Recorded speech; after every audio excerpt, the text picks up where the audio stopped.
Well, thank you very much. My name is Michael Kanellos. I'm a consultant at Eastwick, which is a consulting and communications firm, and I've been a journalist also in Silicon Valley for about 25 years now. And we're here to talk about the food, energy, and water. What can we do to prevent the next crisis? And, in a quick nutshell, it's not a pretty picture, right? We have chronic droughts. We've seen food shortages. And we've seen some levels of social disruption. There's the riots in China about coal dust and pollution and things like that. I mean, some people look at that and say, well, that's a good sign. People want to clean up their environment. But it's only a good sign if you don't live there. If you're living through it, it's a very difficult period. And to compound all these matters, fossil fuels just aren't cooperating.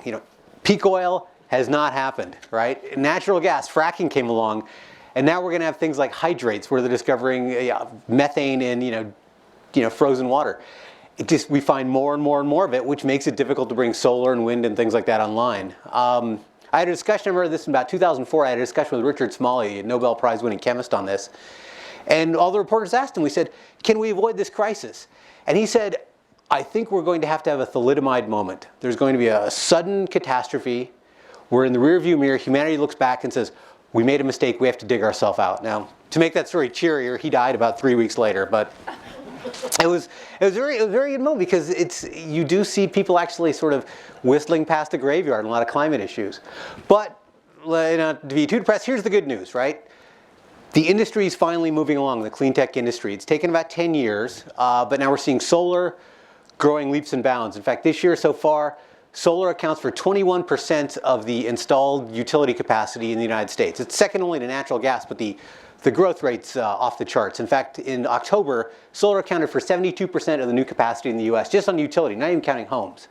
And also in the lighting industry, everyone in lighting tells me that the year of LED finally occurred in 2012, where all the shipments went from fluorescent to 90% of the shipments, fluorescent halogen, to a huge shift over to LED. And LEDs with networking, you can save about 90% of your lighting power. And lighting is 19% of the world's electricity. It's not a small matter. I mean, it's basically if we're getting 40% of our electricity from coal, we can cut that in half just by switching over to LEDs. And we're seeing better products too. One of the more interesting acquisitions this year was when Monsanto bought Climate Corporation. They did Climate Corporation's a big data corporation. They take agricultural data, they analyze it, and they give it to farmers so they can actually hedge their bets about the certain crop values. They bought it for $930 million, and they're going to start offering it as a service to agriculturalists. But it's a very targeted form of big data. It's not this sort of abstract notion where it's just a research tool. And in the utility space, you're seeing companies like Bridgely and AutoGrid and Veridity making tools using big data that can replace large hardware systems, making the grid more efficient. So we have that. And another aspect of this that I think it gives me hope too is that we've talked a lot about technology, and we see technology improving. But there's also the unacknowledged improvement we're seeing in business models. I mean, the way these products are getting to market is just as revolutionary as the product themselves. You'll hear from Jigar later. His company, SunEdison, invented the PPA, the Power Purchase Agreement. And that probably did as much for solar as any invention in the last 10 years. You talk to any solar installer, and they will say that accelerated their deals more than anything else. Or another technology, demand response. Demand response will probably account for 20% of our peak power in about 10 years. But it wasn't a technological invention at first. Peak demand response for curving peak power was invented by two guys out of Dartmouth, and the only underlying technology at the time was the telephone. It was strictly an arbitrage and a contract thing. It was not a technological revolution, but it's really changing the grid. So I think in some ways, and the US also has a lead in this. So I think in some ways, if I put my America First hat on, our students may not be leading the world in science and technology. We may not be winning all the math derbies, but we know how to sell things to people. And that's something I think we can also really show what we've done at the university, show how we spin out startups, and I think that's actually knowledge we can spread globally. So enough for me. Now we'll go into our panelists. And our first one, I'm changing the page so I get her title right. Frances Seymour. She's a senior fellow at the Center for Global Development. Frances is in the middle here.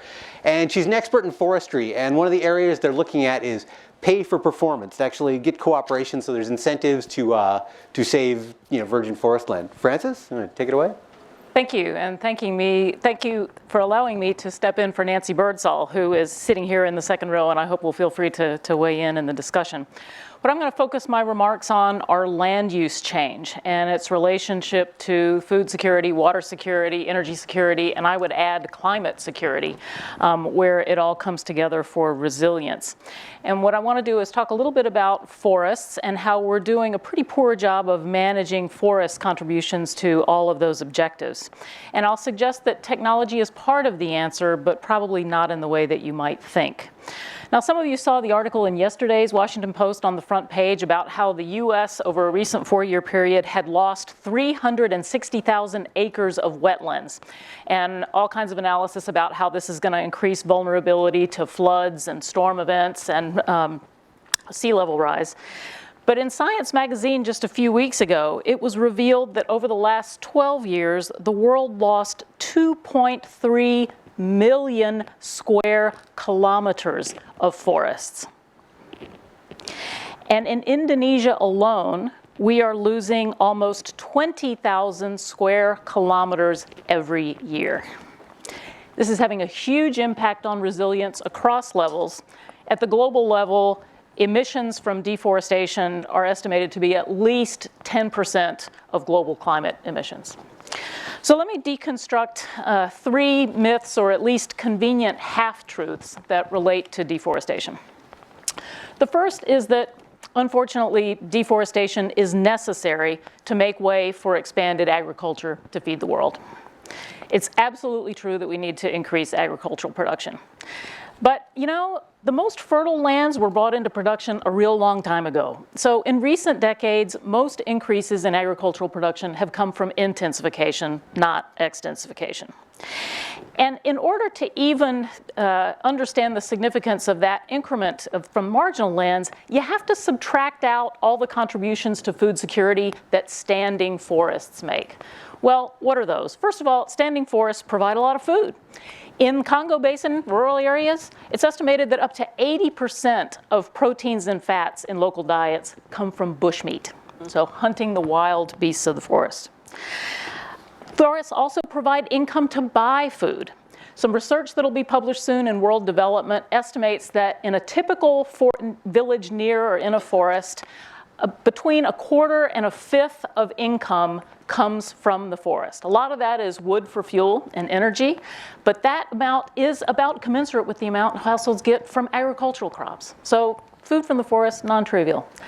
And finally, forests make contributions to mainstream industrial agriculture by regulating hydrology, pollination, and emerging research shows the impacts on rainfall patterns at continental scales.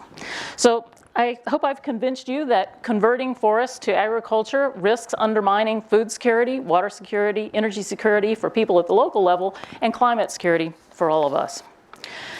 Half-truth number 2.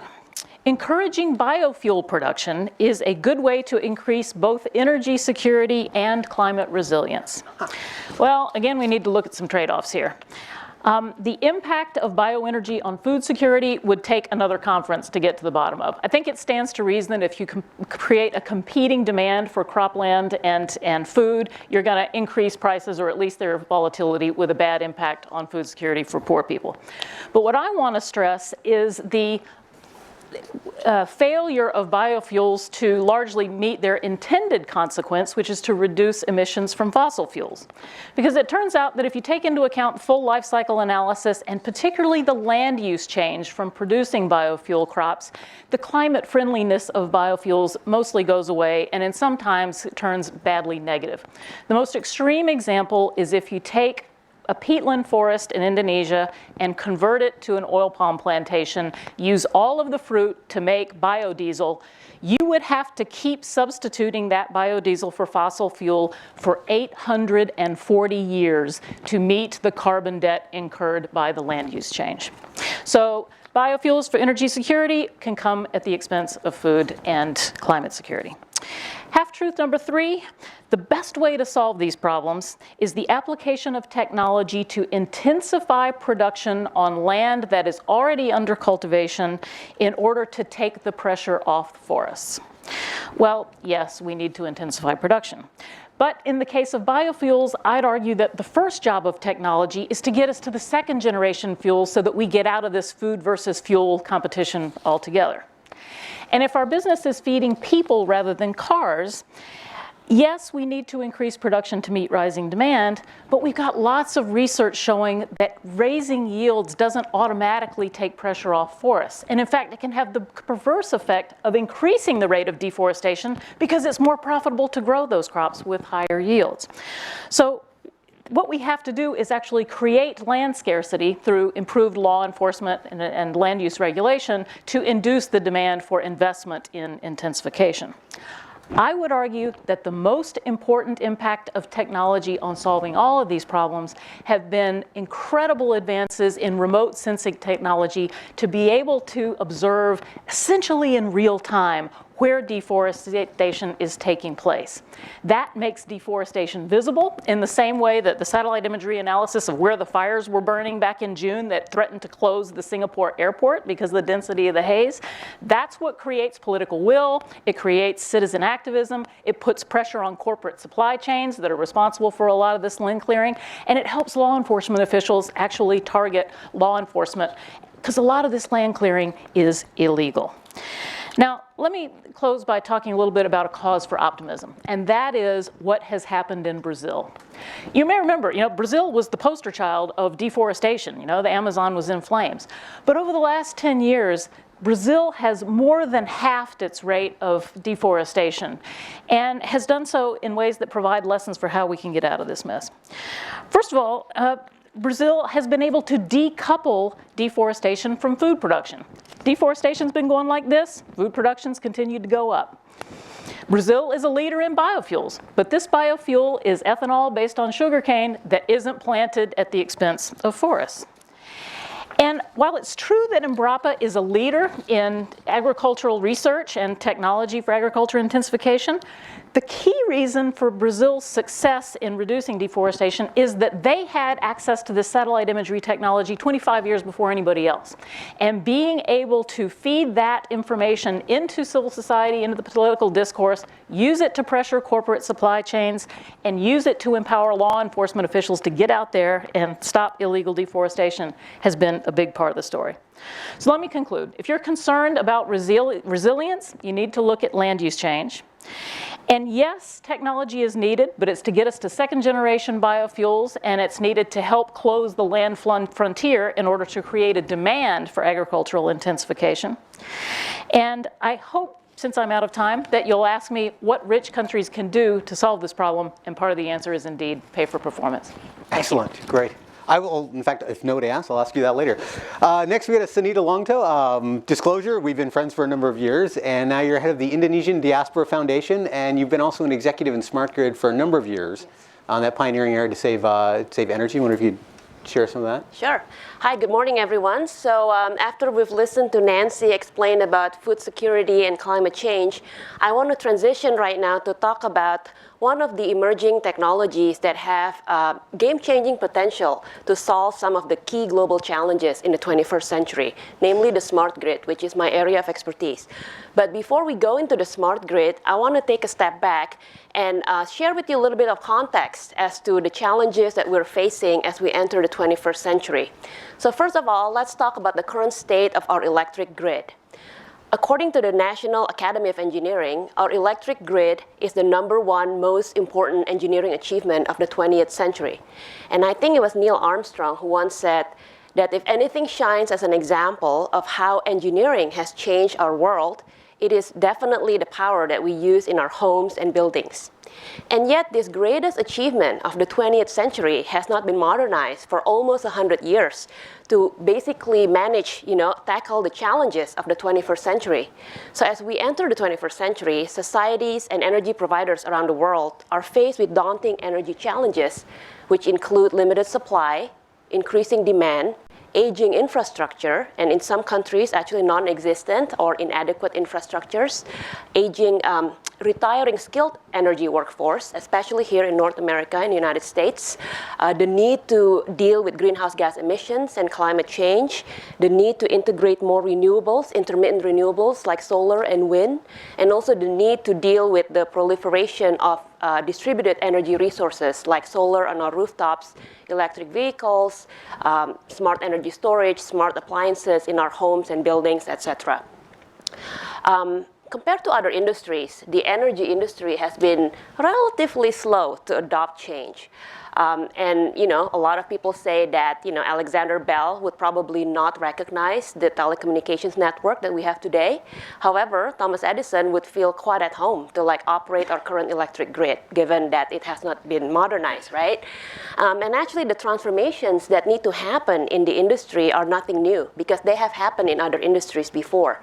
For example, in the 70s and 80s, we saw the transformations of the computer industry, where we went from a kind of centralized mainframe system to more distributed desktop PCs, to even more distributed laptops, to even, today, of course, the proliferation of smart tablets like the iPads. Similarly, in the telecom industry, we saw the same thing, where we moved away from a centralized kind of mainframe switchboard system to a more distributed fax phone system, to even more distributed cell phones and mobile phones, and of course to the proliferation of smart iPhones, our iPhones, Blackberries, and Samsung Galaxies, and so on and so forth. So in a similar way, our energy infrastructure will also evolve and move from this centralized generating plant system to more distributed energy like solar and electric vehicles, and demand will become closer, the generation will become closer to where the demand is. And that is really where the smart grid comes in, to help modernize our energy infrastructure to better help us to tackle the 21st century challenges. So a lot of people ask me, what is the smart grid exactly? In the simplest term, it is really the layering of intelligence and two-way communications across our whole energy value chain, from generation to transmission to distribution to the meter, where the demand is in our homes and buildings, to beyond the meter, which is inside our homes and buildings, and all the way to distributed energy resources like solar on our rooftops, electric vehicles in our garage, smart energy storage, smart appliances, and so on and so forth. Traditionally, our energy system has been one way, where energy is generated at the centralized plant and then pushed one way without much visibility or communications to where the demand is, which results in a lot of inefficiencies and waste. But with the advent of the smart grid, there will be these two-way communications, intelligent, between the supply and the demand, which results in much better efficiencies and also a much more balanced system between the supply and the demand. There are many studies out there that have kind of shown the benefits of the smart grid. One study I like to mention is by EPRI. It is estimated that the smart grid has the potential to deliver about $2 trillion in economic benefits to the United States alone by 2030. And a lot of these benefits come from, of course, better efficiencies, but also better reliability, right? I always kind of think one of the reasons people don't think about energy, because I think we take it for granted. We don't think about it until we have an outage or a blackout, right? And EPRI estimated that blackouts and outages in the US alone cost the economy about $120 to $180 billion per year. So with the smart grid, we can reduce these outages, both the number, frequency, and duration, and contribute positively to the economy and to society. And the good news is, smart grid is just the beginning. So from smart grid, we will then move to smart cities, where we will put, again, intelligent communications and information technology to city infrastructure to enable better efficiencies and productivity and reduce waste and environmental degradation. And from smart cities, the big vision is this, what some people call smart planet, or the Internet of Things, where we put information communications technologies to billions of devices around the world and connect them and enable true machine-to-machine communications with no human intervention necessary, which will result in a smarter, more efficient, and cleaner way of living. And personally, I actually like to think about the Internet of Things just like the Internet itself. So before the Internet, kind of relatively few computing devices were connected, right? And after the Internet, there are billions of computing devices connected around the world and enabling all new forms of applications and business models. Things like e-commerce, Amazon and eBay, our email system, social media like Twitter and Facebook, search engines like Google and Yahoo, and so on and so forth. So in a similar way, the Internet of Things will connect these billions of devices around the world and enable all kinds of new forms of applications and business models that we cannot even think of today. Of course, this is still a pretty futuristic vision, but some cities and counties and countries around the world have already started working towards this direction. And what I want to leave, I guess, this audience with is, in order to get there, we really need a true public-private partnership and also the right intersection of technology, business, policy, and education to make it happen. It's interesting you bring Internet of Things. I deal with a lot of Internet of Things companies. And they thought a lot of it would be home and things like that, and energy efficiency, and it is. But the first real big application they're seeing is agriculture, actually. You're seeing actually, because you have 3 people and 30,000 acres, right? You need remote sensing and things like that. But those are actually the 2 biggest markets for those for that technology. And last but not least, we have Jigar Shah. If you look in your gift bag, you will see Jigar's smiling face in the back of Creating Climate Wealth. He's the author of that. And also, he's played an instrumental role in the renewable energy world. He founded SunEdison, which invented the power purchase agreement, which is, like I said earlier, accelerated solar.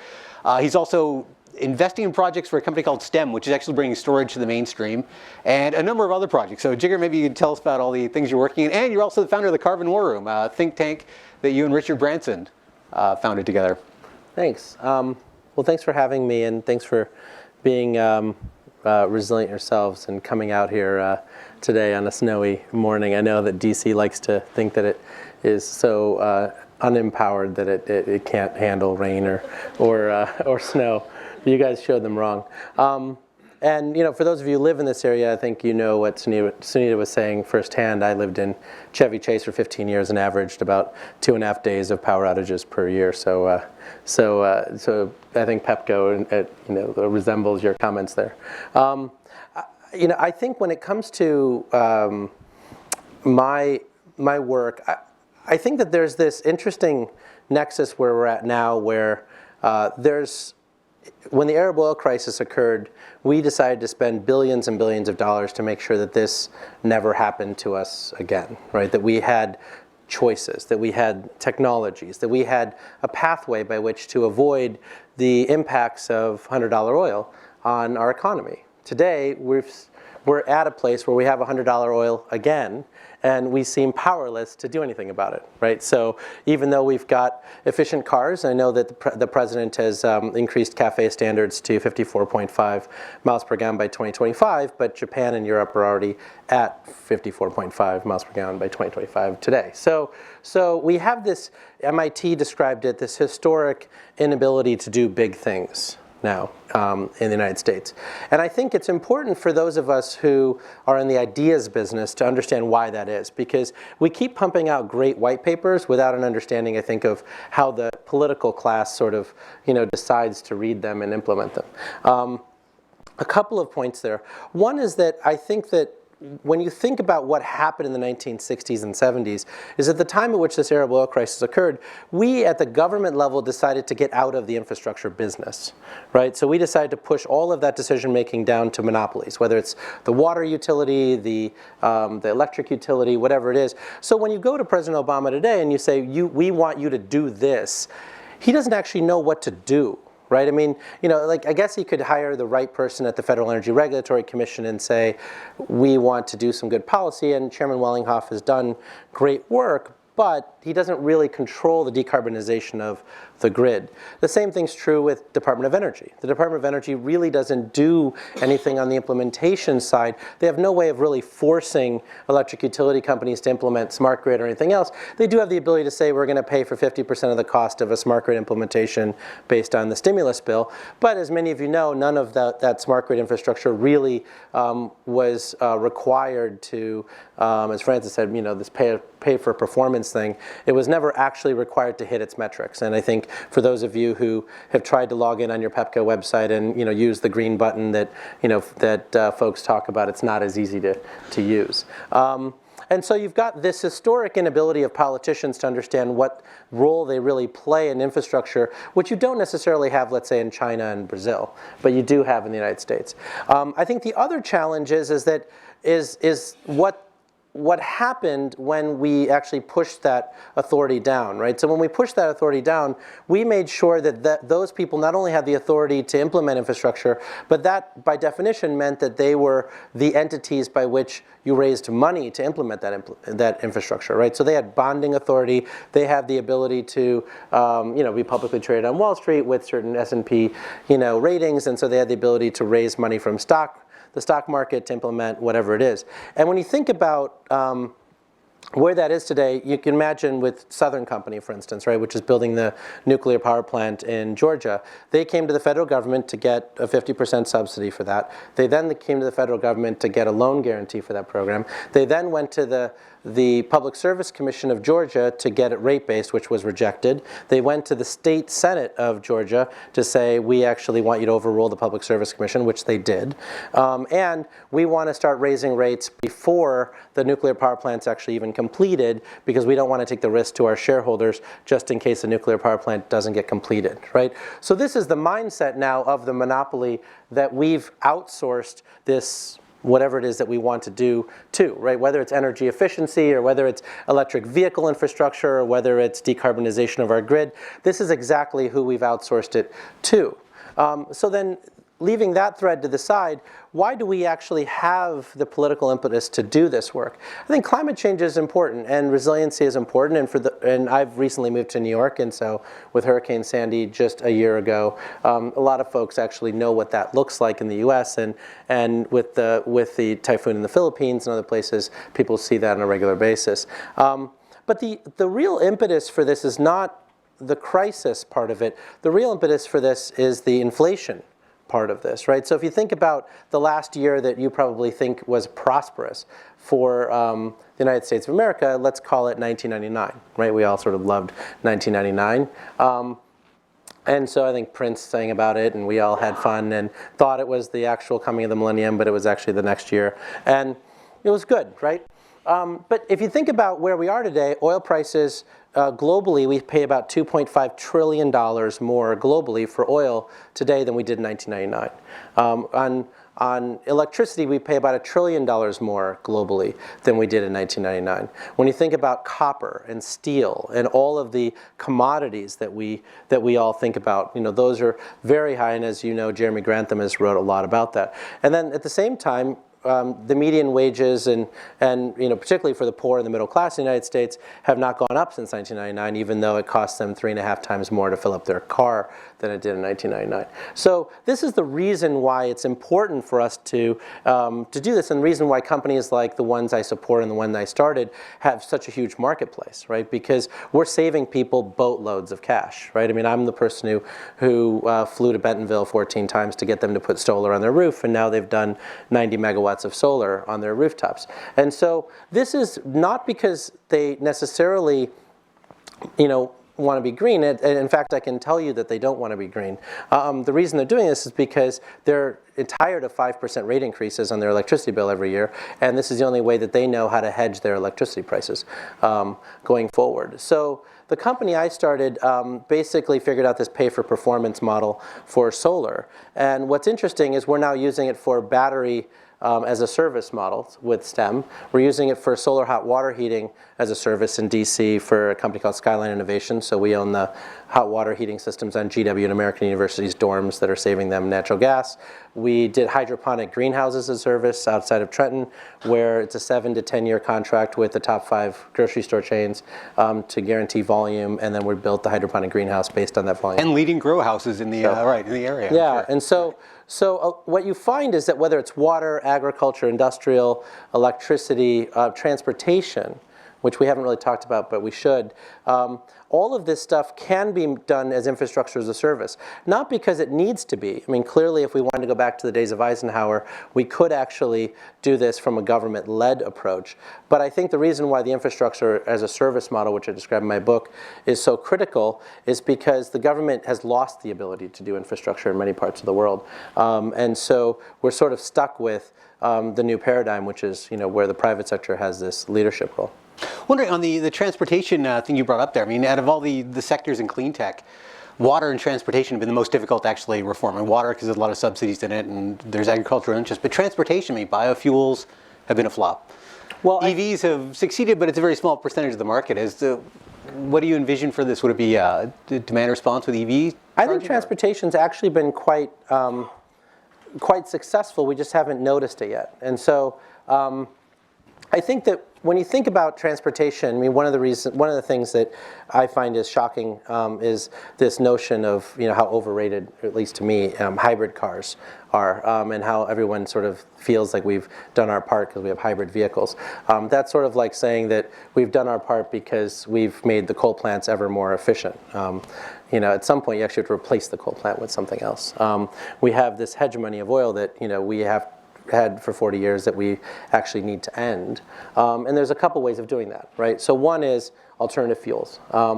Biofuels is sort of interesting, and we can definitely have an entire conference on it. I definitely think ethanol has its problems, but the one thing that we have to acknowledge as from an economics point of view is that oil is traded on the margin, and that if ethanol didn't exist, the world would have spent trillions of dollars more for oil than it actually did, because ethanol did bend the curve at which oil traded because it existed.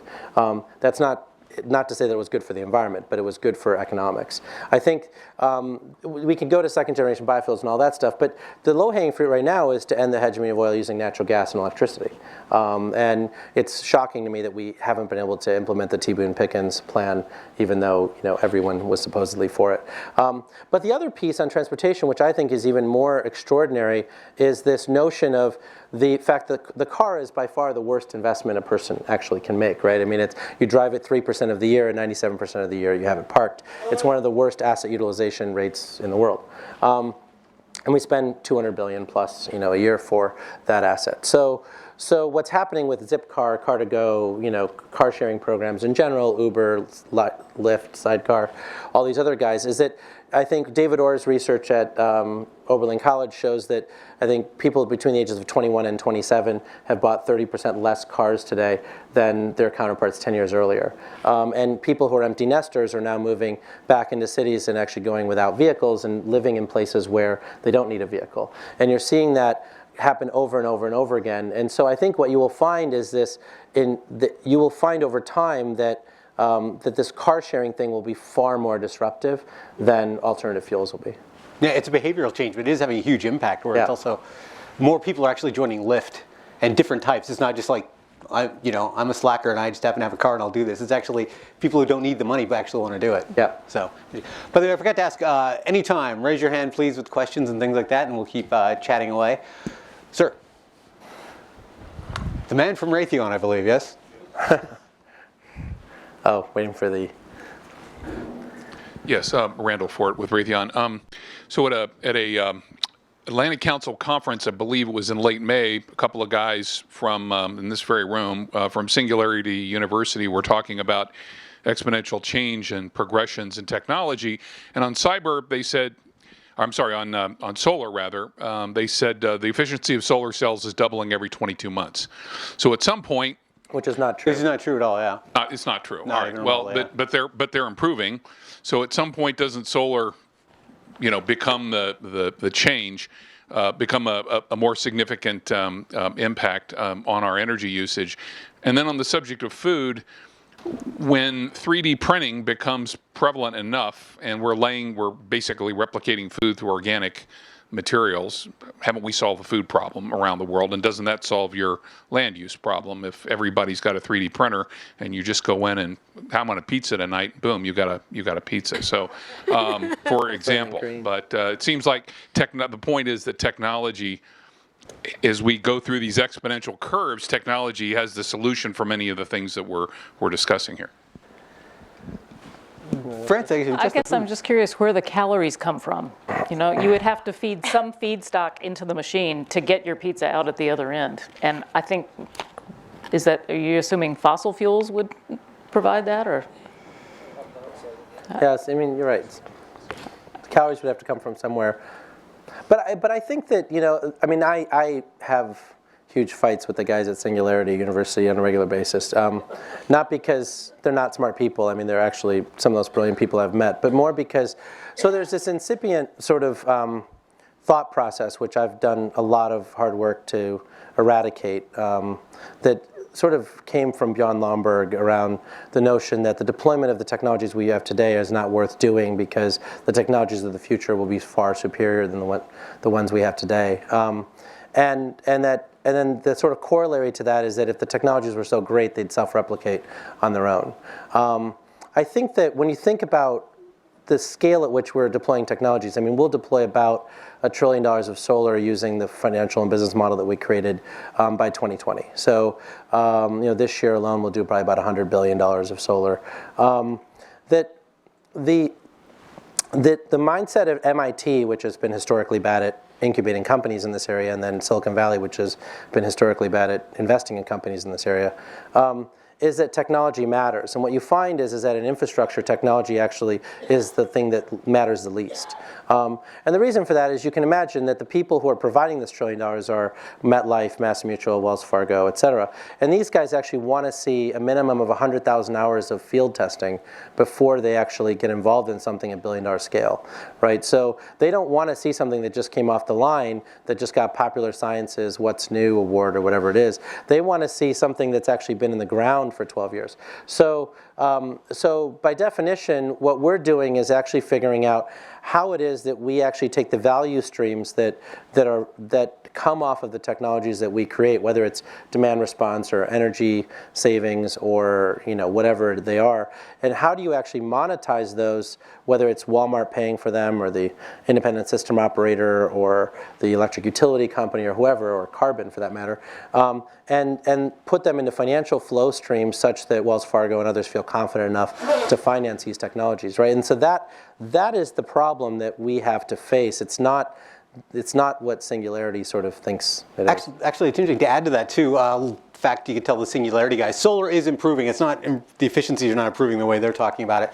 But right now, when you look at a solar system, 64% of the costs are balance of system, which is not the panel. It's permitting, getting the electrician, estimating, customer acquisition, financing. And some of those can be solved by technology, but most are behavioral, right? Organizing the business structure. That's right. So those can be thinned out. So it's really, it's that problem. I mean, the energy can be free and solar is still going to cost money. But the one thing I'd just to add is just that, but we are having exponential growth. So the Ray Kurzweil sort of theory of exponential growth is real. And so the notion of people who say that, solar is only 1% of the grid, so they're really thinking linearly. When you think about Germany, for instance, it took about 6.5 years for them to get to 23% of their grid being solar. So, and the same thing's true is going to happen in the next 3 years in Japan, and that's happening. And the same thing is going to happen in the U.S. It's extraordinary to me that people don't see it, but by 2017, we'll do over $100 billion a year just in the U.S. of solar.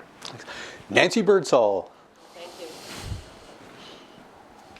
you. One of the things I take from this panel, which is very good actually, is that it's not only about technology and not even maybe primarily about technology as the leading edge of change, but about the business model and about the policy environment and about the transactions costs you just referred to. So I wanted to go back and ask Francis to explain pay for performance on forests, which after all is about not getting consumers and producers and bankers and service industries to perform, but getting governments to perform. And then maybe you could go back, Jigar, and elaborate on the difference, or how is it a different animal, these different forms of pay for performance? Okay. The world has been concerned about tropical deforestation for a good generation. I mean, at the time of the first Rio conference back in 1992, we were all concerned about the burning Amazon. And so a lot of donor aid, billions of dollars, has gone to try to stop deforestation. And frankly, it didn't work. In the last few years, a new paradigm for international cooperation on forests has emerged under the banner of reducing emissions from deforestation and forest degradation in the context of the climate agreement. And the idea is that industrialized countries should just pay forest countries for their performance in reducing deforestation. And in fact, the government of Norway has stepped up to this and put several $1 billion on the table in bilateral agreements, starting with Brazil and Indonesia, to say, here's the money, If you reduce deforestation, it's in your bank account. And while it's early days and there are still some issues to be worked out, there's good reason to believe that this new model of financing decreases in deforestation will be the most effective yet. It doesn't mean that all of the other things that development aid used to invest in aren't necessary. Yes, we need to build capacity, and yes, there's new institutions needed. Yes, yes, yes, yes. But in order to generate the political will to actually do those things, you have to have what an Indonesian colleague called the pot of gold at the end of the rainbow. And so these billion-dollar agreements that the Norwegians have put forward, $1 billion, nice round number, gets your attention, but in fact, pretty trivial in the context of the Brazilian or the Indonesian economy. And I think there's a good case to be made that it was the symbolism of a rich country finally putting a significant check on the table and not just, talking about what developing countries should do, and really framing it as a partnership, a business transaction, rather than a conditionality kind of relationship, has really made all the difference. And in the case of Brazil, the decreases in deforestation were already underway, so it was really more of a consolidation, of a process. In Indonesia, more of a catalyst. And even though it's early days, and as I mentioned, the deforestation rate is incredibly hard, this agreement has catalyzed governance changes. For the first time ever, the maps of deforestation are on the internet, and so the public is able to engage in this process. So this payment for performance idea, I think its time has come. Right now it's being, the negotiations about forests in Warsaw, done and dusted the rule book for the mechanism for reducing emissions from deforestation and forest degradation. It's being held hostage to a broader agreement to liberate large-scale finance. So what rich countries can do is step up in the meantime with development assistance and other funds and just make some of these business transactions with the governments, with the public sector at national or subnational levels to say, you decrease deforestation, here's what we'll pay. It's interesting because even though it's pay for performance, really what's underlying is the money, even from the donor, is really not the relevant part. It's the goodwill and almost the diplomatic feeling about it. Sonita, I wonder if you could add on this too, because smart grid really works on the same levels. I mean, what utilities are putting in basically so they can reduce peak power and manage energy better and things like that. And they're going to do that basically by giving consumers rewards. Yes, exactly. But actually, before I go there, I want to kind of flip it a little bit. So pay for performance is good, but also penalty for non-performance works. And I actually used to work for a utility in California, and California is one of the most progressive states in terms of adopting kind of forward-thinking energy policies like energy efficiencies, renewable portfolios, standards, mandates. And we have a mandate of the utilities in the state having to get 33% of their generation from eligible renewable sources, because in California, large hydro doesn't qualify, and certain non-carbon sources do not qualify. So actually, I have seen firsthand how this works. At the utility, well, first of all, utilities are very risk averse for good reasons, because they're not in the business of innovation, but they're in the business of managing very big risk, like black swan events. And so policies and incentives to get them to move, to a certain state is actually very, very important. So one is, of course, penalty for non-performance. In California, there are mechanisms for energy efficiencies, demand response, and actually the California consumption of energy per capita has been flat since the 70s, so it works. So just want to share with you that, of course, pay for performance is great, but also penalty for non-performance also works. And now there's new penalties that they don't put in storage by 2020. There's actually, that's going to help energize that market. Yeah. Yes, and actually on that sense, I'm just thinking out loud here, maybe if we have like a federal level of like mandates of like, or like goals that we need to achieve, and there is incentives, like both rewards and penalty associated with it, maybe we can have better alignments between federal and state and local governments, because one of the issues, in getting all of these new technologies forward is really not about the technology, but it's about putting in place the right policies and incentives to change behavior and to make certain industry, like entrenched industry participants and consumers, to change their behavior. I definitely don't think that's going to happen at the federal level on electricity, but I certainly think it'll happen at the federal level on transportation. I mean, the federal government takes a big role in transportation in the U.S. I think on the pay for performance piece on forestry, it's an important thing to note that, I think Francis talks about this as well, is that there was an entire puzzle already in place that was, incomplete. And this pay for performance piece was added to the puzzle, right? So I think in Brazil, I mean, there are hundreds of campaigners making sure that Brazil is kept honest in the promises that they make, and 2 or 3 of them lose their life every year, trying to make sure that this happens. And so it's really not maps, I think, that really gets it done, although it's hugely important to be able to do that. And the same thing's true in Indonesia. I mean, the assault that Greenpeace had on Asian Pulp and Paper brought them to their knees, and I think Asian Pulp and Paper now actually is lobbying on behalf of Greenpeace with the Indonesian government to get these things done, because they don't want to be the only corporation that doesn't get to deforest. And so they're now convincing all the rest of their cohorts to not deforest, because Greenpeace got every one of their contracts in the US canceled, from Kroger to Walmart to Target, et cetera. So I do think that it takes all these people together. But I agree with you on the pay for performance piece. In the end, I think, is that missing puzzle piece.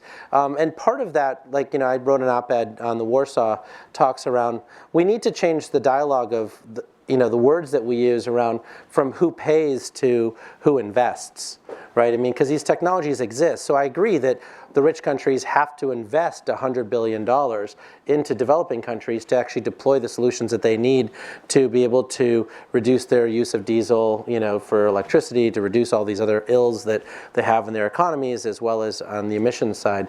And that investment is intellectual property. The investment includes dollars or euros or whatever. It also includes know-how and all these other just O&M and that kind of stuff too. So I think that I think this pay per performance thing is sort of a way in which we go away from who pays to who invests, I think, which I think is a far easier thing for rich countries to agree to than this sort of you guys have polluted for the last 100 years, now you must pay.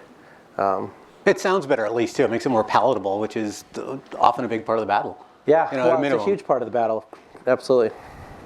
Yes, with the yellow tie right there in the... Hi, my name's Chad Briggs with Global Int. I wanted to ask a question about water, particularly as it relates to renewables and energy. Because traditionally, our perspective in the defense community has been that it's a real bottleneck for whether you're talking about the Tigris-Euphrates in Iraq or the Yellow River in China or gas fields in West Texas, that you can't do most production, processing, transport, so forth, without massive amounts of water, with the exception of wind and photovoltaics. And Jigar, you were mentioning that the input prices are going up for so many of these energy issues, except for water, which we've traditionally treated as a free good. And I was wondering if you could just comment on that as a potential problem or solution opportunity in the future. Yeah, I mean, look, the University of Texas and others have had huge academic programs on the energy-water nexus, and I think that that's pretty well covered. I think I was in Arizona last week, and I think for those of you who haven't been following it closely, it's become very personal, and I'm on one side and the sort of other folks are on the other side in the Arizona Corporation Commission. And the reason I'm winning is because Scripps has made it quite clear to Las Vegas that they will run out of water in Lake Mead within 9 years. And the only way to save Las Vegas is to shut down all the coal plants that are feeding from the Colorado River. Over 50%, or close to 50%, sorry, of all of the freshwater withdrawals in the U.S. come for cooling coal and nuclear plants. I mean, it's just, only 11% of the water withdrawals in the United States actually go for brushing your teeth or showering or any of the other things that, you care about. So, I wish we had a price on water. I think that would be far easier to do, actually, than a price on carbon. But I don't think either is going to happen. I just can't imagine. You would literally shut down almost every industrial process, as well as fracking, as well as everything else, if you even put a de minimis price on water. So I just don't see it happening politically. But I do think that from an argument standpoint, that's why most of the work I'm doing is so successful. That's why I'm winning votes at the local level, is because people are so concerned about water. In India, they just cut 90% of all of the coal plants in India in terms of the new ones that they're trying to build, and it was basically all because Coal India didn't actually have the coal supply to give them, and freshwater withdrawals were just they were too high. They couldn't actually build in water-stressed areas, and so I do see water playing this important role. I just have a hard time seeing politically us putting a price on water in the U.S. Are you seeing anyone doing bifurcation where actually consumer water and things like that would still be subsidized as is now, and then water used for commercial use would be on a much steeper tariff to actually encourage conservation? Consumer water is not subsidized. I mean, let's be clear. I mean, consumer water. I mean, we pay for whatever the costs are. Those are the parts who have been sort of done somewhat systematically, right? There's a water authority in DC. It's called DC WASA. They have certain costs associated with what they do, and then they actually, if they have to upgrade their plant for new arsenic standards for EPA, they raise everybody's water bills 50% to be able to pay for that bonding authority. It's the power plant sector and the industrial sector who literally, the fracking guys who just go in and basically just take this water. I mean, today in Colorado, they're outbidding by 3 to 1 the agricultural sector for water rights in Colorado, and it's an extraordinary thing that you see, and I think that it's the source, I think, for why this broad-based coalition has come together to actually win these battles, right? The reason we're getting so many ranchers and so many like Ducks Unlimited and lots of these other folks they who have to aren't cooperate or generally die. getting in. Right. We're winning because they care so much about water on the politics side. But I just don't, it's so hard to see how we put a price on water in this country. We have a question here from Twitter from Evan Faber. Does technology solve problems in energy, food, and water, and ecology and the environment, or does it cause these problems to mutate? Almost a version of the Jevons paradox. The more we use efficiency, do we actually end up using more? So technology, does it solve problems, or does it create them? Certainly both. I mean, one of my points is that intensifying agriculture, will increase production, but it won't necessarily slow deforestation because it can create incentives to clear more forest. I think I'm more on the solve. I mean, this comes up a lot with computing and things like that. Say, well, because electricity, computers are more efficient, people buy more computers. That's not why they buy them. You don't buy a second fridge because your power bill is less. You want to do it because you have more food. You don't build big data centers because the power is less. It's because there's an opportunity to actually use those numbers. So. What about fracking? That's improved, reduced emissions, but increased water use. That is true. Well, I mean, it's an overly simple, I don't think it's a good question. I mean, it's an overly simplistic thing. First of all, I mean, the paradox only works in like sort of some sort of normal commercial sort of basis, right? We're not there anymore. We're completely off the charts on everything, right? And when you think about price of gold, price of platinum, price of copper, price of steel, price of everything has gone up to the point where we're not on that paradox curve anymore. So like I think this notion that if we stop using all this stuff, coal prices are going to go down by half. I doubt it. I mean, it just costs $65 a barrel to get oil out of the Bakken Shale now. This notion that the Bakken Shale is new. I mean, when I worked at BP, we had all this technology, but oil prices were $19 a barrel. Why the hell would we actually do something that cost $55? At the time, it was maybe $35 a barrel because there's been so much inflation in the oil supply chain. But today, I mean, Arctic oil, $85 a barrel. I think it's criminal what Shell is doing in terms of Arctic oil drilling. Knowing full well that they're not going to make anything close to a 20% rate of return on equity, they just want to show that their dick is longer than everybody else's by actually polluting the Arctic. Yeah. They know that they're not going to make money on the Arctic. And those costs are always buried. They always try to make it out like this is the new Saudi Arabia where oil comes out at $8 for every barrel. All of their profits have come from oil that they found between 2000 and 2008. All of the oil, all of the money that they've invested in the last 4 years. I mean, the Shell oil CEO who's retiring, in the Financial Times article last month, said that his biggest regret was all of their shale work because they've lost their shirt on shale, right? And so, I mean, we can talk about shale if we want to. We can talk about all these things, but this notion, that question was just poorly framed, and it's not. There is no trade-off here. This is a very complex thing, and I think that's not what we're dealing with. The asker of that question, I'd like to defend it really. Sorry for using your name, actually. I'm tweeting a rhetorical question, and I didn't realize that it was going to come right in here. So that's pretty great.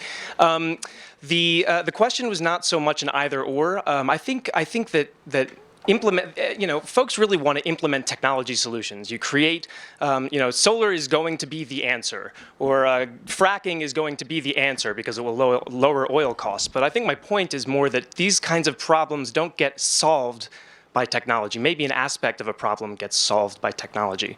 But technology is always a double-edged sword, and it always has consequences that you can't necessarily envision. And I think that the role of strategic foresight is to think about alternative possibilities when you implement a technology, and to think about alternative outcomes and alternative strategies. So I wouldn't believe anybody who says, you know, this technology is going to solve any problem. I would want to think, you know, about all kinds of possible implications, and to think about how can we arrange strategies and investment opportunities that will prevent risks and enhance opportunities. That's a very good point. In fact, I'd add to that too by also looking at alternatives. Also look at the I would call the lowest common alternative in food, for instance. There's a lot of people investing now in synthetic foods and things like that. But if you look at the food supply chain, where people are really gaining the most bang for the buck, is just replacing old drives and refrigerators with variable speed drives. I mean, the company Cisco, not Cisco the router company, but SYSCO, the food distributor, they've cut power intensity in their warehouses by close to 40%. Just by swapping out parts that we've had on the market for like 25 years, right? So if you actually, you know, it's almost like you call it stupid green because it's such a stupid easy thing to do. Everyone should be doing it. Well, but I think that, I mean, the more thoughtful way I think to think about this is, you know, I'm an engineer by training, and when you think about the MIT sort of Rube Goldberg, you know, competition, right, where you have like the whole marble that goes in, and then, you know, things go up, and then at the end you like sort of toast your, you know, piece of toast and pour yourself a glass of orange juice. You know, like that is our energy system today, right? I mean, this notion that we have a coal plant, right, and it's a single use of water, and so now we've decided to sort of recycle that water and added energy to do that. Then we decided to put a scrubber system on that coal plant to be able to like reduce emissions. And then we decided now that we're going to do CO2 sequestration, and we're going to have another 10% of the energy get siphoned off to do that. And all of this stuff is just nonsensical. Right? So look, I don't think that solar is the best technology or anything else from variable speed drives to et cetera is the best technology. But I do think that we need to simplify the supply chains of what it is that we're doing, right? So I don't think we should be bringing in food from California and Arizona to feed people on the East Coast. I think that's just dumb. Like the fact that my tomatoes taste awful because I have to get them from California and Arizona because they're basically optimizing them for their ability to not spoil in a truck as opposed to the way they taste is ridiculous. I think the same thing's true with energy, right? I mean, I think we should actually get our energy from primary sources. And whether that's water or air or solar or whatever, I think every 5-year-old knows that that's exactly where we should get our energy sources, not from, you know, very complicated technologies to go 2 miles below the Gulf of Mexico to figure out how we actually bring something out of the water. I mean, all this stuff is crazy. So look, I think if there's a certain set of technologies that get us to a more biomimicry way of doing things, I think that's a better approach than, you know, trying to figure out how we actually fight nature and how, you know, we try to like, you know, control nature in a way that we think that we're, you know, sort of the superior being. I want to make a quick comment actually about technology and potential implications. So one example, for instance, the smart grid. So after smart grid is put into place, there is this huge amount of data that is, you know, like coming from all kinds of sources, creating potential, you know, problems if not managed correctly for privacy issues and data security and things like that. But it also creates opportunities for companies, innovative companies and individuals who actually has the ability to analyze and transport this data securely to be able to optimize the data in the right way. So, you know, while technology may create some issues, let's say automation can cause, you know, like the need for less workers, but it can also create opportunities for others. You know, maybe we can kind of upgrade our human capital so that they can, you know, thrive in the new knowledge-based economy. So I just want to make comment that yes, it's true that technology itself will not solve problems, and a lot of policies and implications need to be thought of, but it can also create new opportunities that, you know, if managed correctly, can move us in the right direction. Instead of robots replacing humans, robots actually doing things that are just beneath us, like trying to, you know, working all day to save 11 cents a kilowatt hour, right? It's true. It's basically the job humans don't want to do, rather than a human wants to do and then getting replaced by a machine. Well, but that, I mean, just to be clear though, like that specific line of thinking, I mean, I agree almost completely with what Sonita said, but like that specific line of thinking is why we're in the mess that we're in, right? I mean, this notion that everyone just through a better education system is going to become a software coder is ridiculous, right? There is some percentage of people who either want to work with their hands or want to work with the land or want to do whatever it is they do.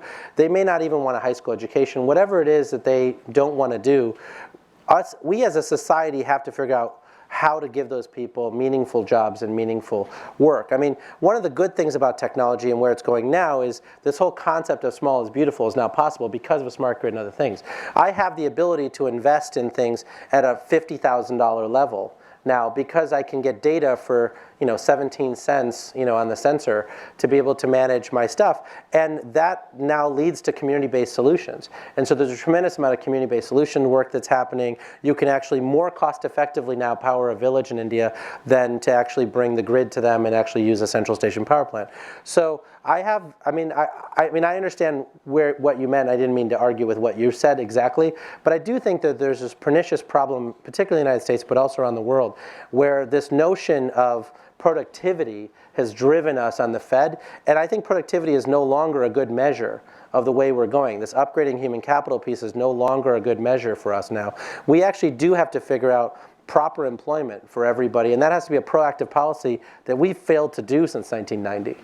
And we actually have to go back to figuring out how we actually train these people, like for instance, vocational education.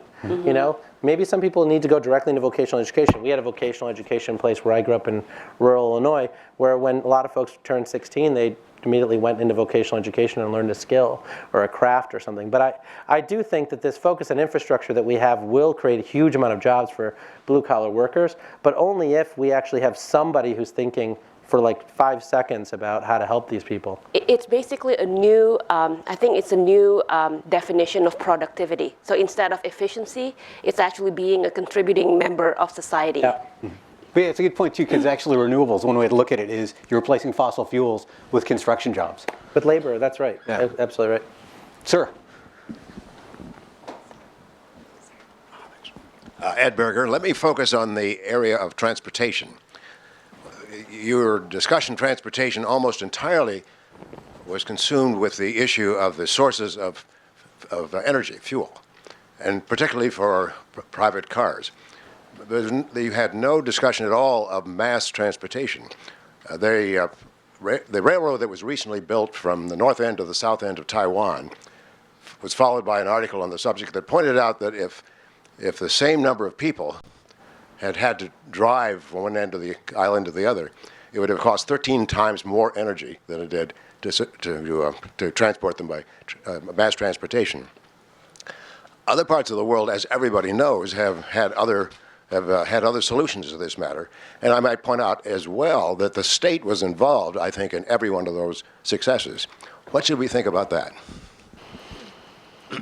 Well, I can start by saying that the econometric research is clear that the highest correlation between anything that you do and increasing the deforestation rate is to build a road through a forest. So if you can build a rail line instead, that's a good thing. Distributed car networks almost seem like a quasi mass transportation. Well, I mean, look, I can answer your question a number of ways, and we can certainly have the academic conversation. I've chosen in the last 6 years to win as opposed to being right. And so I work really hard on figuring out how to win. I think in the United States, mass transit doesn't make a lot of sense outside the Northeast Corridor. When you think about the density of people in Europe or in Taiwan or in other places, those densities don't exist in the US outside of the Northeast Corridor. So there's a reason why everyone uses Amtrak, and that basically subsidizes the rest of the country, and Amtrak doesn't really work necessarily across the country, although my dad and I did have a fantastic trip from Chicago to San Francisco. But I think that there are lots of ways to do that in a virtual way, which is, I think, what Michael was talking about. These car-sharing platforms, like I use this thing called Bandwagon now every time I go to the airport, and so it picks up, sort of in a black car, it picks up 2 more people to go to the same airport, because everyone's basically using Uber anyway, so, why not pick up 2 people on the way? It takes you 5 extra minutes, and it saves me $40. So there's a lot of things like that could happen, and I do think that you're going to see that happen. And so whether it's bus rapid transit or whether it's other things like that, you're going to see just literally hundreds of thousands of Econoline vans that are on our highways that are actually helping people to pick people up and become virtual mass transit. But I think this notion that in this country, that outside of maybe California, that we're going to build, for instance, Houston to Dallas should have a mass transit solution. But Southwest Airlines is now the largest domestic airline in the United States, much bigger than any of the other airlines, and they make so much money from Houston to Dallas that you will never see a mass transit solution between Houston and Dallas, and it's just what it is. So I just choose to live in the world that we live in and win, as opposed to trying to like do these 30-year story arcs. Mass transit in the United States for most of the United States will be very, very difficult to do. But I would love to see the San Francisco-San Jose high-speed train because I hate that drive. I think that's going to happen, don't you think? There's everyone in Menlo Park's objecting to the noise, even though it's not exactly pristine wilderness there. But Got Elon Musk's loop. that would be good. Yeah, there's actually a couple ideas like that. We'll see if that happens or not. Sir, I think we're probably. over time. Okay, sorry, we're over time. Sorry about that. Didn't mean that. Thank you all very much. If you give our panelists a great big round of applause, they're fantastic. Thank